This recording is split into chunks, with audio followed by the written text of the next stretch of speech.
Nah, saya ajarkan satu hal, kalau kita sampai pada bacaan Al-Fatihah tadi, jeda sejenak Bu, rasakan itu, minta. Minta. Setelah itu, Allah ajarkan satu lafaz, kalau lafaz ini benar dibacakan oleh ibu, benar dibacakan, maka seketika doa akan dijawab. Langsung dikabulkan. Apa bacaan itu?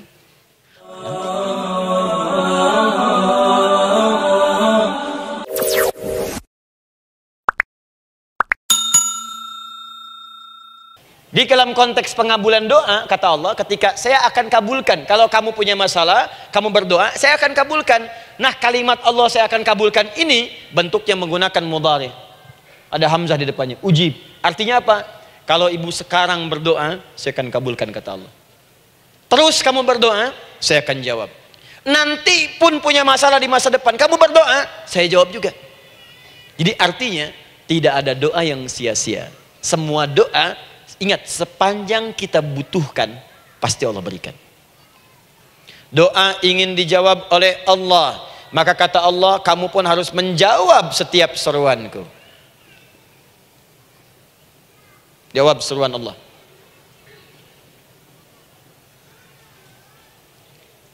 Ayo respon, adil. Maunya dapat gaji aja, kerja nggak mau. Ya. Apa ibu pikir duduk manis, santai di ruangan tengah, tiap bulan suami datang berikan uang belanja? Belum tentu. Kalau sikap tidak bagus, ya interaksi tidak mulia, maka belum tentu itu didapatkan. Maka syarat pertama, kata Allah, kalau doamu ingin cepat aku jawab, maka setiap aku seru, cepatlah engkau kemudian kerjakan dan jawab itu. Jadi ternyata seruan Allah itu terkait berkelindan dengan pengabulan doa. Jadi ketika ibu diseru oleh Allah, diminta, diperintahkan sesuatu oleh Allah, sebetulnya itu kunci untuk mendapatkan jawaban doa kita, Bu. Dipanggil kita, ayo cepat datang ke sini, mau minta apa? Minta, saya kasih. Apa di antara kunci doa itu, Ustaz? Yuk kita lihat. Adalah jawaban dari seruan Allah. Apa di antara seruan Allah itu? Saya beri contoh satu misalnya. Allah perintahkan kita untuk sholat. Bahkan diseru, diingatkan 5 kali dalam sehari. Sholat. Bukankah kita diseru, Bu? Dipanggil 5 kali sehari untuk sholat? Allahu Akbar, Allahu Akbar. Ya? Diingatkan kan? Ayo, ingat Allah, ingat Allah, ingat Allah, ingat Allah. Allah Maha Agung, Maha Besar semuanya, dan seterusnya. Perhatikan baik-baik. Apa tujuan Allah menyuruh kita dalam sholat? Ternyata bukan ingin memberikan beban ruku dan sujud. Bukan sujudnya yang penting. Karena semua makhluk tidak sujud pun tidak akan menurunkan status Allah sebagai Tuhan. Allah tetap Allah, gak ada ruginya. Yang rugi kita. Ternyata ketika disuruh sujud, disuruh ruku itu, ternyata yang ditunggu itu bukan ruku sujudnya. Allah nunggu, punya masalah apa? Mau minta apa? Karena itu dalam ilmu fikih, ibu buka semua kitab fikih. Salat itu secara bahasa disebut dengan doa. Nama lain dari doa adalah salat. As-salatu hiya doa. Salat adalah doa. Karena itu semua bacaan dalam salat doa semua. Coba lihat. Baru takbir Allahu Akbar, doa iftitah. Al-Fatihah doa, Bu, jangan dikira Al-Fatihah nggak ada doanya. Nih, nanti saya berikan cepat ya. Ini highlight dulu. Highlight dulu. Dalam sholat itu ada 4 keadaan. Ingat ini baik-baik. Nanti ibu manfaatkan, minimal zuhur lakukan. Ada berapa keadaan? 4. Ada 4 posisi, 4 keadaan dalam sholat. Yang kalau ibu berdoa benar, meminta di situ dengan benar, itu seketika akan dikabulkan. Seketika. 1, saat berdiri. Berdiri. 2, saat ruku'. Ruku'. 3, saat sujud. 3, saat sujud. 4, sesaat sebelum salam. Berdiri, ruku', sujud, sesaat sebelum salam. Jadi yang pertama, respon seruan Allah. Disitulah Allah pun akan cepat merespon apa yang kita kemudian butuhkan. Jadi yang pertama lewat sholat ya Bu ya. Ingat sholat. Dan sholat itu tadi dari 4 posisi saya ajarkan yang pertama saja 1. Supaya nggak terlampau panjang ya. Berdiri Bu. Saya ajarkan satu, setiap ibu dalam keadaan berdiri dan membaca Al-Fatihah, pada kalimat iyyaka na'budu wa iyyaka nasta'in, ingat pada kalimat iyyaka na'budu wa iyyaka nasta'in, maka sertakanlah di hati kita apa persoalan yang dirasakan untuk bermohon kepada Allah. Saya ajarkan cepat, kalau ibu mau belajar lebih detail, ikuti kajian kami di fikih salat, sifat salat Nabi sallallahu alaihi wasallam. Nanti saya terangkan semua dalilnya, insyaallah sepanjang yang saya ketahui. Baik, dasarnya ini, dasarnya Quran surah ketiga ayat 38 sampai 39. Dan dikuatkan nanti di hadis qudsi. Ibu kenal Nabi Zakaria? Ya kenal ya. Ya selamat lah Bu. Alhamdulillah. Episode ke-15 kenal Nabi Zakaria, luar biasa. Alhamdulillah. Nabi Zakaria punya persoalan, sudah berumah tangga, belum ada keturunan, fisiknya sudah letih, rambutnya sudah memutih, dan mohon maaf istrinya divonis menopause dan mandul secara medis klinis. Apa yang beliau kerjakan? Sholat. Dalam sholatnya bermohon kepada Allah. Perhatikan permohonannya. Qala rabbi habli min ladunka dzurriyyatan thayyibah. Ya hunalika da'a Zakaria rabbah qala rabbi habli min ladunka dzurriyyatan thayyibah innaka sami'ud du'a. Ya Allah, aku bermohon kepadamu, anugerahkan aku keturunan. Semua mengatakan aku gak mungkin punya keturunan. Hanya engkau yang tidak punya batas dalam pemberian. Engkau pasti mendengar doa saya. Kalau pada yang maha mendengar tidak mengabulkan juga, lantas kepada siapa lagi aku mesti memohon? Doa ini dipanjatkan oleh beliau dalam keadaan sholat. Sedang berdiri dalam sholatnya. Jadi ibu maaf ya, tolong jangan salah berpikir. Semua nabi dan rasul, orang soleh sebelumnya itu sholat. Cuma kita lebih sempurna gerakan dan jumlahnya, sempurna. Orang dulu sholat. Nabi Musa sholat, Quran surah 20 ayat 14. Nabi Isa sholat, Quran surah 19 ayat 31 sampai 33. Nabi Ismail sholat, Quran surah 19 ayat ke-55. Semua sholat. Sholat. Nabi Zakaria saat punya masalah sholat. Dalam berdirinya minta dalam sholatnya. Dari mana Ustadz tahunya beliau minta dalam berdiri dalam sholat? Ayat 39-nya baca. Quran surah ketiga ayat 39. Fanadatul malaika, maka doanya itu dijawab oleh Allah. Datang malaikat menyampaikan jawaban. Wa huwa qaimun yusalli fil mihrab. Sedangkan beliau masih berdiri dalam sholatnya di mihrab. Masih berdiri dalam sholat. Sholat. Di dalam sholat itu minta. Makanya semua bacaan sholat itu permintaan isinya. Dan dikabulkan oleh Allah. Anallaha yubashshiruka bi Yahya. Allah kasih kabar gembira, engkau akan punya anak, langsung namanya dari Allah Yahya. Artinya hidup. Yang mustahil menurut manusia, lahir dari rahim seorang perempuan yang divonis menopause dan mandul menurut medis, kata Allah tidak ada yang mustahil bagiku, lahir dan hidup dia Yahya. Kapan terjadinya? Sedang sholat. Kapan saat sholatnya? Berdiri. Nah yang paling menarik Bu, umatnya Nabi Muhammad SAW ditunggu oleh Allah 5 kali dalam sehari dan dimintakan sebelum sholat untuk menyiapkan permohonannya. Maka turunlah Quran surah kedua ayat ke-45. Ibu lihat ayatnya. Wasta'inu bis-sabri was-shalah. Bahkan ditegaskan lagi di Quran surah kedua ayat 153, paling kanan sebelah bawah. Ya ayyuhalladzina amanu ista'inu bis-sabri was-shalah. Yang pertama enggak pakai panggilan iman. Wasta'inu, kata Allah, hei, kalau kamu punya masalah, jangan mengeluh, jangan berkeluh kesah, jangan terlampau banyak gelisah, cepat siapkan dirimu untuk menunaikan sholat. Siapkan permohonanmu, minta kepada aku lewat sholat.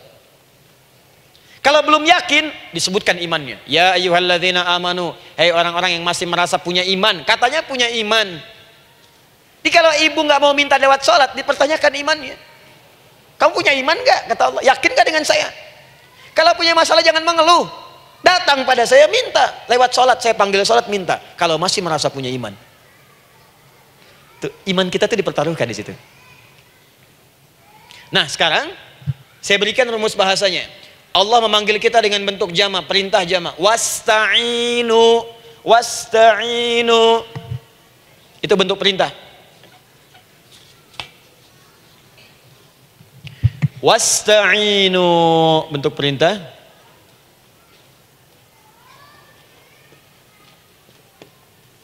Wasta'inu.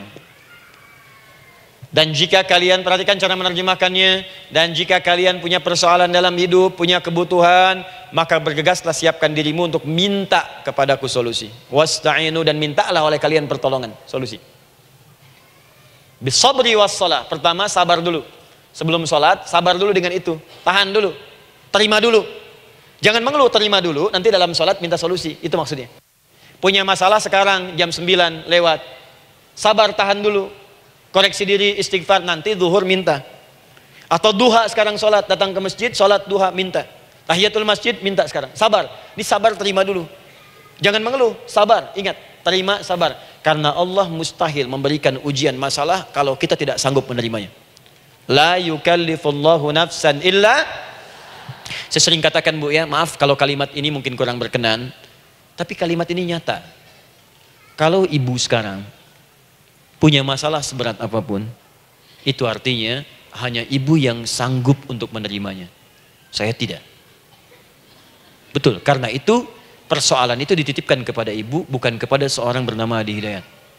Ibu yang dipercaya.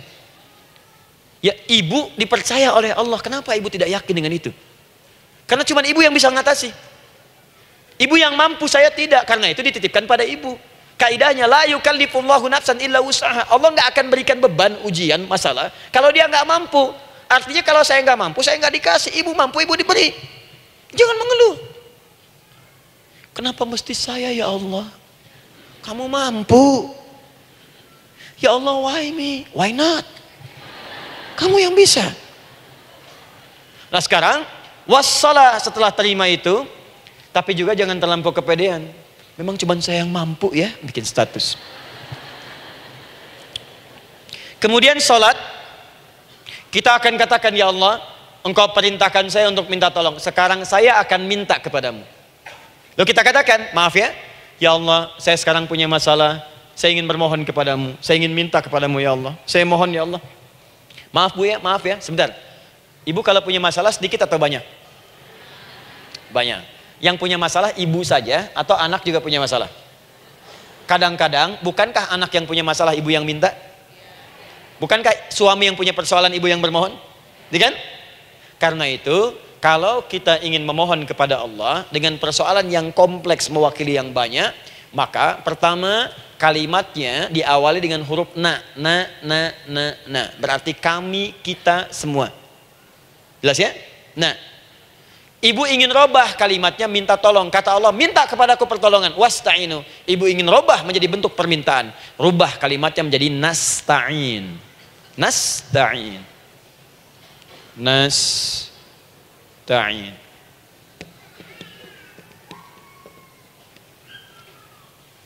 Wasta'inu nasta'in. Minta kepada siapa tadi? Allah. Boleh minta kepada selain Allah? Tidak. Hanya kepada Allah saja? Hanya kepada Allah saja. Hanya kepadamu ya Allah, tidak kepada yang lain. Maka kalimatnya menjadi iyyaka. Iyyaka. Hanya kepadamu saja ya Allah. Engkau berjanji kalau ada masalah minta aku berikan. Sekarang hanya kepadamu saja ya Allah aku bermohon. Maka kalimatnya namanya iyyaka nasta'in. Sekarang saya tanya kepada ibu, apakah dalam sholat ibu membaca kalimat iyyaka nasta'in? Tuh. Saya mau tanya, ibu bacanya saat ruku atau saat sujud? Berdiri. Gak ada orang ruku baca kalimat ini. Allahu Akbar, iyyaka na'budu wa iyyaka nasta'in. Berdiri. Iyyaka na'budu wa iyyaka. Nah, sekarang saya bacakan hadis qudsinya. Tersambung dari Nabi sallallahu alaihi wasallam. Qala Rasulullah sallallahu alaihi wasallam, qala Allah azza wa jalla. Allah langsung yang berfirman lewat hadis qudsi. Perhatikan bahasanya. Qasamtu shalah baini wa baina abdi. Saya bagi dalam salat itu dua bagian, antara hak aku dan hak hambaku. Wali abdi ma sa'ala. Dan jika benar hambaku menunaikan kewajibannya dengan baik, menjaga hak-hak aku, maka pada saat itu apapun yang dia minta dalam salat aku akan berikan. Apapun. Kapan itu terjadi? Perhatikan kalimatnya. Idza qala al-'abdu, kalau hamba mulai membaca dalam salatnya, alhamdulillahi rabbil alamin, Alhamdulillah Rabbil Alamin. Qala Allah Azza wa Jalla, seketika Allah menjawab, hamadani abdi, hambaku sedang memujiku. Ibu ingat baik-baik Bu ya, ingat baik-baik. Setiap ibu baca Al-Fatihah dalam sholat itu Allah memperhatikan dan menjawab bacaan ibu. Tadi masih ingat ketika saya katakan wa idza sa'alaka ibadi anni fa inni qarib, Allah itu dekat. Ya. Wa idza qala al-'abdu ar-rahmanir rahim, kalau hamba melanjutkan ar-rahmanir rahim, qala Allah Azza wa Jalla, Allah langsung menjawab athna alayya 'abdi, hambaku sedang menyanjungku. Wa idza qala al-'abdu maliki yaumiddin, ketika hamba berkata maliki yaumiddin, qala Allah Azza wa Jalla, Allah menjawab majjadani 'abdi, hambaku sedang mengagungkanku. Sekarang perhatikan kalimat ini. Wa idza qala al-'abdu, jika seorang hamba berkata iyyaka na'budu wa iyyaka nasta'in, ya Allah, sekarang hamba salat ibadah atas perintahmu, dan hamba minta ya Allah, hamba punya masalah, hamba punya persoalan, dan kau janjikan minta dalam salat. Qala Allah Azza wa Jalla, Allah jawab, hadza baini wa baina abdi, inilah perjanjian aku dengan hambaku. Wali abdi, kalau hambaku benar salatnya sampai bacaan ini, masalah apapun yang dia minta sekarang aku akan kabulkan. Dalam berdiri. Cuman sayang, kadang-kadang dalam keadaan ini banyak yang tidak minta. Maka caranya saya sampaikan yang pertama, kalau ibu sudah sampai ke bacaan ini, iyyaka na'budu wa iyyaka nasta'in, sertakanlah dalam hati ibu. Gak usah dilafadzkan. Sertakan ibu punya masalah apa. Atau secara umum minta solusi. Minta. Nabi itu kalau sholat, Nabi SAW kalau sholat, itu kalau baca ayat-ayat Quran, itu seringkali berhenti Bu. Sering berhenti. Kalau dalam ayat doa, beliau berhenti, mohonkan dengan baik. Kalau ayat-ayat surga, minta supaya umatnya ke surga. Ayat-ayat neraka, mohon supaya umatnya dibebaskan dari neraka. Minta. Kesaksiannya banyak. Hudzaifah al-Yamani pernah sholat di belakang Nabi, begitu. Abdullah bin Mas'ud radhiyallahu ta'ala anhu sholat di belakang Nabi, begitu. Ubay bin Ka'ab radhiyallahu ta'ala anhu salat di belakang Nabi, begitu. Di kesaksian mereka sama semua. Makanya seringkali itu nggak sadar, enak salat dengan Nabi itu. Nyaman. Kalau baca ayat surga seakan-akan pengen cepat ke surga. Kalau baca ayat doa berdoa, jadi nggak sadar. Rakaat pertama 100 ayat aja Al-Baqarah. Ya, kadang-kadang lewat ke Ali Imran. Pernah rekornya 5 juz 4 halaman, An-Nisa ayat 176 baru berhenti. Ya walaupun besoknya nggak pada ikutan lagi. Ya. Karena merasa ini kapan rukunya gitu, sekarang atau nanti, sekarang atau nanti. Tapi enak. Nah saya ajarkan satu hal, kalau kita sampai pada bacaan Al-Fatihah tadi, jeda sejenak Bu, rasakan itu, minta. Minta. Setelah itu Allah ajarkan satu lafaz, kalau lafaz ini benar dibacakan oleh ibu, benar dibacakan, maka seketika doa akan dijawab. Langsung dikabulkan. Apa bacaan itu? Nanti dalam pelajaran selanjutnya kita akan bahas ya, insya Allah. Masih ada waktu? Oh ya, kalau masih kita bahas ya. Masih. Ada sesi mau jawab pertanyaan dulu, diskusi dulu, atau saya teruskan sebentar? Teruskan ya. Baik, kalau kita sampai jam 10, saya jeda sampai ke 9.45. Jadi 15 menitnya kita bisa diskusi ya. Baik. Apa lafaz yang kita bisa mohonkan? Teruskan ayatnya. Ihdinas siratal mustaqim. Ihdinas siratal mustaqim. Ihdinas siratal mustaqim. Ini Bu, nanti Ibu lihat dalam kajian tafsir yang kami sampaikan, juga dalam kajian fikih salat saya bahas dengan detail. Di sini singkat saja, singkat padat. Ihdina itu, ya Allah berikan kami hidayah, berikan kami jalan, berikan kami petunjuk, tunjukkan kami jalan yang lurus. Kalimat ihdina asalnya dari kata hidayah. Hidayah, jamaknya hudan. Ihdina, berikan kami hidayah, berikan kami hudan. Kalau tunjukkan kami jalan yang lurus, itu terjemahan Bu. Terjemahan. Kalau ibu ingin makna tafsir per huruf, per kalimat, bahkan per harokat, itu semua ada maknanya. Karena semua kalimat Quran itu mukjizat. Ihdina dari kata hidayah, hudan, berikan kami hidayah. Hidayah dalam bahasa Arab itu banyak maknanya. Bisa solusi dari semua persoalan. Bisa jalan menuju kemudahan. Bisa kesuksesan. Bisa petunjuk, banyak. Kalau dikumpulkan namanya hudan. Hudan. Makanya Al-Quran disebut hudan, karena di Quran ada semua. Solusi ada, petunjuk ada, kemudahan ada. Dzalikal kitabu la raiba fi hudal. Al-Quran hudan. Syahrul Ramadan alladzi unzila fihi al-Quran hudan linnas. Isi Quran semua hudan. Di situ ada solusi. di situ ada petunjuk, di situ ada kemudahan. Kalau kita ingin minta semua itu, kalimatnya dikatakan fi'il amr lit talab, permohonan dalam bentuk kalimat permintaan. Ihdina, berikan kepada kami hudan. Kalau sudah mengatakan ihdina artinya minta solusi, minta kemudahan, minta petunjuk. Jadi ketika ibu mengucapkan kalimat ihdinas siratal mustaqim, itu artinya ya Allah, berikan kepada kami solusi dari masalah yang sedang saya hadapi. Berikan petunjuk dari persoalan yang sedang saya jalani. Berikan kemudahan ya Allah dari kesulitan yang tengah saya hadapi. As-siratal mustaqim, yang lurus, yang gampang. Karena jalan yang gampang itu lurus, gak berkelok, Bu. Langsung ke tujuan. Saya mau ke sini jalannya belok-belok, gak langsung, kan gak enak. Ibu mau ke satu undangan, jalannya belok sini, belok sini, belok sini, belok sini. Kelokan 9, kelokan 7, kelokan 8. Ya. Kan rasanya berliku. Ibu ingin mendapatkan solusi, tapi dilempar-lempar. Ke sini dulu, berkelok. Sini dulu, sini dulu, sini dulu. Kenapa nggak ibu lurus dapatkan langsung? Dalam bahasa Arab, apalagi kalimat yang fasih, mendapatkan sesuatu dengan gampang, dengan mudah. As-siratal mustaqim, lurus ke tujuan, cepat, mudah. Apalagi ke surga nanti, tunjukkan kami jalan yang lurus, yang benar. Hak dari Allah dan mudah didapatkan. Itu maksudnya. Ini bukan sekedar tunjukkan jalan yang lurus, solusi yang mudah, yang gampang, yang cepat. Paham di sini ya? Seperti orang-orang dulu mendapatkannya. Siratal ladzina an'amta 'alaihim. Seperti orang dulu mendapatkan semua kenikmatan ketika mereka bermohon kepadamu ya Allah. Siapa mereka? Ada 4 golongan disebutkan di Quran surah keempat ayat 69. Ada para nabi, orang-orang jujur siddiqin, para syuhada dan orang-orang soleh. Ya, wa may yuti'illaha wa rasul fa ulaika ma'al ladzina an'ama Allahu 'alaihim minan nabiyyina was-siddiqina wasyuhada was-shalihin. Para nabi dulu berdoa, ya Allah saya ada masalah, dikabulkan. Kita minta ya Allah sekarang saya berdoa, tolong kabulkan seperti nabi-nabi dulu dikabulkan. Nabi Ayub sakit berdoa dikabulkan, kita sakit dikabulkan. Nabi Ibrahim ada ujian dikabulkan. Nabi Ibrahim punya ujian dengan anak, kita ada ujian dengan anak, minta dikabulkan. Anak-anak berselisih, ada yang dendam, yang iri, seperti anaknya Nabi Yakub. Nabi Yakub berdoa dikabulkan, kita minta dikabulkan. Ada syuhada, berdoa dikabulkan, kita minta dikabulkan. Orang soleh berdoa, minta dikabulkan, kita minta dikabulkan. Ya Allah, seperti engkau kabulkan doa orang-orang dulu yang melahirkan nikmat, mohon kabulkan kami yang minta sekarang dan mendapatkan kenikmatan itu.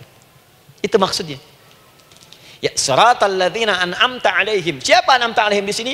Ulaikal ladzina an'amallahu 'alaihim. Sama persis kalimatnya. Minan nabiyyina was-siddiqina wasyuhada'i was-shalihin. Jadi jangan diartikan sebatas terjemahan. Walaupun di musim haji sekarang itu bisa dipakai. Saya tugas 2010 di Mekah. Ada jemaah kesasar, lupa maktab. Kemudian ingin balik, nggak tahu jalan. Dia ketemu askar. Askar nggak bisa bahasa Indonesia, dia nggak bisa bahasa Arab. Tapi dia hafal Al-Fatihah. Datang kepada askar, dia tunjukkan gelangnya. Pak, ihdinas siratal mustaqim. Tunjukkan saya jalan yang lurus. Bikin gelang. Askar nggak bisa bahasa Indonesia. Dikasih bahasa Arab gak paham-paham. Tapi askar ini pun cerdas. Dia tunjuk, dia lihat gelangnya. Oh, maktab sana. Siratal ladzina an'amta 'alaihim ghairil maghdubi 'alaihim waladdallin. Lurus, jangan belok-belok. Kalau belok nanti engkau tersesat atau dicaci maki orang. Maghdub ya dicela orang. Dhalin tersesat, kan? Jangan dicela, jangan sesat, lurus. Tapi kalau dalam berdoa dalam sholat minta di hati hadirkan. Jelas ya? Nah itu posisi pertama. Jadi pertama minta lewat sholat. Yang kedua cepat rajin istighfar, Bu. Saya cepat ya, rajin istighfar. Saya ada 7 menit lagi. Ibu rajin istighfar. Astaghfirullah, astaghfirullah, astaghfirullah, astaghfirullah. Itu yang paling singkat. Astaghfirullahaladzim, astaghfirullahaladzim, astaghfirullahaladzim. Itu yang menengah. Astaghfirullahaladzim alladzi la ilaha illa huwal hayyul qayyum wa natubu ilaihi. Astaghfirullahaladzim alladzi la ilaha illa huwal hayyul qayyum wa natubu ilaihi. Astaghfirullahaladzim alladzi la ilaha illa huwal hayyul qayyum wa natubu ilaihi. Itu yang cukup panjang. Ibu rajin istighfar. Orang yang rajin istighfar itu diantara yang disebutkan dalam riwayat-riwayat adalah orang-orang yang cepat dijawab doanya hanya dengan istighfarnya. Jadi dia tuh punya keinginan, dia nggak katakan. Jadi keinginan di benaknya dia, terus dia istighfar. Astagfirullah, astagfirullah, astagfirullah. Itu kalau benar rajin istighfar, seketika dikabulkan. Cepat.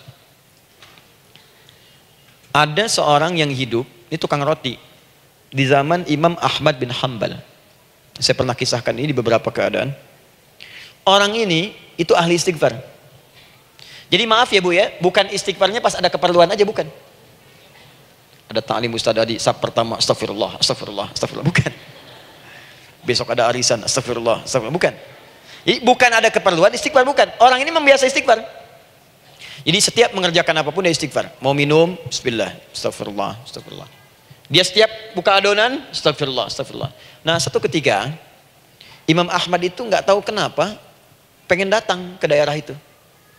Ya kalau misalnya ibu tinggal di Cicahem, misalnya kan Imam Ahmad tiba-tiba pengen ke Cicahem aja. Terus karena lelah, mampir ke masjid. Istirahat di dalam masjid. Tiba-tiba kata penjaga masjidnya, DKM-nya, marbotnya, ya Syekh, idhab, pergi, nggak boleh tiduran di sini. Kata Imam Ahmad, saya kan cuma numpang istirahat, nggak boleh keluar. Dan dia nggak tahu kalau itu imam besar. Dan Imam Ahmad itu sudah populer Bu, sangat famous, familiar. Cuman orang kan nggak pernah lihat wajahnya. Dulu kan nggak ada Facebook, nggak ada Instagram, nggak ada handphone, nggak ada apa-apa. Jadi kalau orang terima Ahmad, ya Ahmad aja kemana-mana. Oh, ada Imam Ahmad, dia Imam Ahmad, imam besar, Imam Syafi'i, imam besar. Tapi nggak pernah lihat. Sekarang kan udah kelihatan. Ya, udah kelihatan. Sekarang banyak. Makanya orang dulu tuh senang begitu tahu, dikasih tahu Nabi aja ke Madinah Bu, nggak ada yang tahu kalau itu Nabi Muhammad kalau belum pernah lihat. Karena beliau di bawah, Abu Bakar di atas. Abu Bakar kan naik kan, untanya Nabi. Nabi Muhammad pas di bawah gantian tuh di jalan. Orang mengira yang di atas unta Nabi Muhammad. Padahal Nabi Muhammad yang jalan kaki, nggak kelihatan. Makanya responnya bola ketika tahu Nabi, senang luar biasa. Minta doa, minta ini, minta itu. Orang sekarang tidak, karena sering banyak lihat di TV media sosial, begitu ketemu minta foto. Ini lain kisahnya, nggak tahu dia, pergi keluar. Kata Imam Ahmad, ya sudah, keluar beliau, nggak mau ribut, istirahat di luar, di pelataran. Di sini juga nggak boleh. Lihat kalimatnya, barah, keluar, pergi. Barah itu kasar Bu. Begitu kemudian didebat lagi, saya cuma di luar. Rawah itu dari kata roh Bu, itu paling kasar. Artinya keluar dengan rohnya sekalian. Rohnya pun jangan di sini. Ya. Jadi kalau ibu nanti di Masjidil Haram misalnya kan, ada kalimat itu artinya kesel Bu askarnya. Ya, keluar. Misalnya idza bi anti, enggak mau, saya mau di sini. Ya. Barwa pergi. Sampai ke roh dengan rohnya. Itu artinya ibu disuruh pergi. Ya, bukan jangan mengelak lagi. Roh. Saya bukan roh, saya roh hayati. Suruh pergi. Pergi. Imam Ahmad pergi tuh akhirnya. Pergi. Di jalan kelihatan ada tukang roti tadi. Begitu kelihatan capek lah dipanggil, Syekh, kayaknya lelah istirahat di sini. Dan tukang roti pun nggak tahu kali itu Imam Ahmad. Begitu istirahat, duduk, kelihatan Imam Ahmad setiap buka adonan, astagfirullah. Bikin lagi, astagfirullah. Imam Ahmad tahu faidah itu. Tapi ingin menguji si tukang roti ini, ditanya. Ya akhi, kamu ini kenapa setiap Anda menanam adonan itu, tepung itu, Anda mengucapkan istighfar? Astagfirullah. Perhatikan jawabannya. Wallahi demi Allah, tidak pernah saya beristighfar dalam setiap aktivitas saya, kecuali Allah selalu mengabulkan doa yang saya mohonkan. Di setiap minta, astagfirullah, itu dikabulkan. Cuman satu yang sampai sekarang belum terkabul. Apa itu kata Imam Ahmad? Saya ini selalu bermohon kepada Allah, ya Allah, mohon sebelum saya wafat atau setelah ia wafat, pertemukan saya ya Allah dengan Imam Ahmad bin Hanbal sebelum saya yang wafat atau wafat Imam Ahmad. Kata Imam Ahmad, astagfirullah, Allahu Akbar. Itu mungkin yang memperjalankan saya kemari. Tiba-tiba pengen ke sini, sampai diusir keluar dari rumah Allah, dari masjid, sampai di sini karena istighfar Anda. Sayalah Imam Ahmad bin Hanbal. Astagfirullah. Imam Ahmad ke situ datang. Tolong jangan lakukan pada saya. Salah di hidayat ya Allah. Astagfirullah. Saya jawab lagi dari sana. La haula wala quwata illa billah. Ini istighfar. Nah, kapan istighfar yang baik? Istighfar yang baik dilakukan setelah tahajud sebelum fajar. Saya ulang ya. Setelah tahajud sebelum fajar. Dalilnya Quran surah ke-51 ayat 18. Baca dari ayat 15 sampai 18-nya. Jadi ibu kalau mau seperti itu, rajin tahajud dulu bu. Tahajud. Setelah itu biasakan istighfar. Itu latihan dulu, itu baru latihan. Ingat ya, istighfar menjelang fajar di waktu sahar, itu baru latihan. Astagfirullah. Nanti kalau sudah banyak latihan, ibu akan refleks. Mau duduk masuk mobil, astagfirullah. Duduk mau makan, astagfirullah.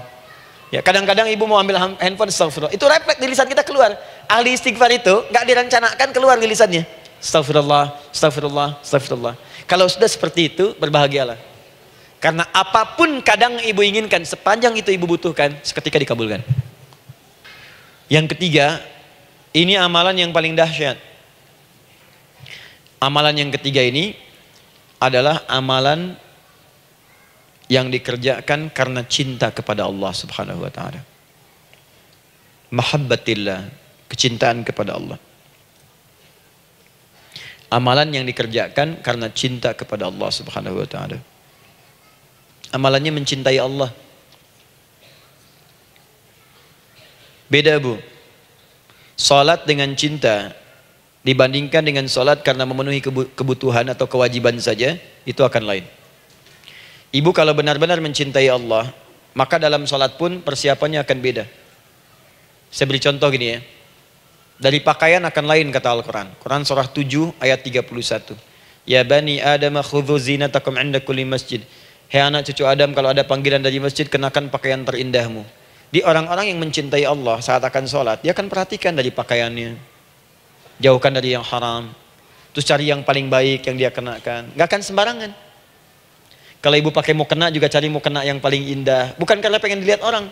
Karena ingin Allah menyaksikan sholat ibu dalam keadaan yang sempurna. Wudu tuh hati-hati gitu. Quran surah ke-5 ayat ke-6. Ya ayyuhalladzina amanu idza qumtum ila shalah faghsilu wujuhakum wa aydiyakum ilal marafiq wamsahu bi ru'usikum wa arjulakum ilal ka'bain. Jika ada orang beriman mencintai Allah, mau salat, dia mau wudu, wudunya enggak akan sembarangan, Bu. Cuman basuh. Ya, bagian kepala juga harusnya kepala, dia rambut, takut selesai. Sampai ke kaki cuma disodorkan di keran, beres. Itu sih anak kecil juga bisa. Orang ini lain. Dia akan pelan-pelan dilihat secara sempurna. Hati-hati, kerjakan karena Allah, karena ingin baik. Kalau orang sholat hanya kebutuhan saja, maka yang penting dia takbir sampai salam selesai. Tapi ini tidak, dia akan pelajari bagaimana Nabi mengajarkan sholat yang benar. Bagaimana bacaan saya benar. Dia belajar ngaji supaya benar bacaan Fatihahnya. Dia belajar dengan baik supaya khusyuk di dalam sholatnya. Dia pahami satu-satu. Apa artinya Allahu Akbar, apa artinya Subhana Rabbiyal Azim, apa artinya Subhana Rabbiyal A'la, apa artinya Sami Allahu liman hamidah. Dipahami. Di begitu dia sholat baru takbir sudah paham isinya. Jika ada orang seperti ini, dia mengerjakan apa yang Allah perintahkan karena cinta dengan Allah. Dia berzakat karena ingin mencintai Allah. Dia berinfak karena cinta dengan Allah, bukan karena uangnya. Pokoknya kalau orang cinta itu, Bu, setiap pecinta dia akan memberikan apapun pada yang dicintai. Walaupun tadi minta. Dan pecinta itu sifatnya, kalau yang dicintainya senang sesuatu, akan otomatis ikut senang. Ibu misalnya senang ya dengan pasangan sebelum menikah. Pasangan senang kucing, ibu akan terpaksa senang kucing. Ibu cinta dengan anak, semua akan diikuti apa yang diinginkan. Seperti itu, cinta itu butuh pembuktian. Karena itu sering saya katakan pada akhwat ya yang belum menikah, yang masih muda-muda belum menikah, cinta itu butuh pembuktian. Jadi jangan percaya kalau ada orang yang bicara di lisannya nggak ada buktinya. Aku akan seperti Dilan membawamu dalam motorku. Katakan padanya, aku tak butuh dengan rayuan kata-katamu. Itu hanya angin surga. Yang kubutuhkan, tuliskan namaku di buku nikah kita. Wah, catat. Itu caranya. Man dalla ala khairin, siapa yang menunjukkan pada kebaikan, tunjukkan saja. Falahu ajruhu misla ajri fa'ilihi, dia akan dapat pahala yang sama dengan yang mengerjakannya. Min ghairi an yanqusa min ajri syai', tanpa dikurangi sedikit pun ya. Jadi kalau ibu misalnya tunjukkan kawan nih, dibuat di status, itu begitu dilihat oleh orang lain, ibu dapat pahalanya.